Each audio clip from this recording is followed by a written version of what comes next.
সালামু আলাইকুম ভিউয়ার্স, কেমন আছেন সবাই? তো কয়েকদিনের বৃষ্টিতে দেখতে পাইতেছেন আমাদের বাড়ির উঠানের সামনে একটা দেওয়াল ছিল, সেটা ভেঙে পড়ে গেছে। তো আমরা খুবই চিন্তিত, বৃষ্টি থামতেছে না কোনোভাবেই।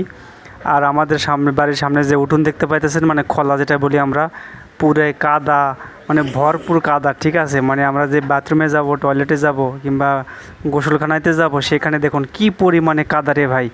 এই কাদার মধ্যে চলা যায়? বৃষ্টি ভালো হইতেছে না, হইতেছে একটু পরে আবার হইতেছে।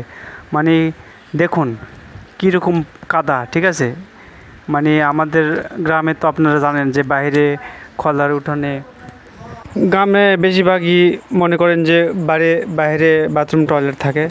তো এখানে আমাদেরও একই অবস্থা। তো এই যে আমরা দেখতেছেন, আমরা কয়েকটা ভাই মিলে আমরা এটা করেছি, মানে বাথরুম দিয়েছি আর কি। এখানে দুইটা ড্রাম দেখতেছেন, দুই ভাইয়ের দুটা, আর এটা হচ্ছে আমার।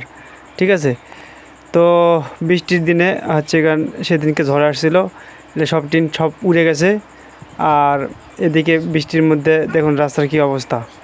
তো এখন আমরা চিন্তা করতেছি যে এখন এভাবে তো থাকা যাবে না। ঠিক আছে, কিছু তো পরিবর্তন আনা দরকার।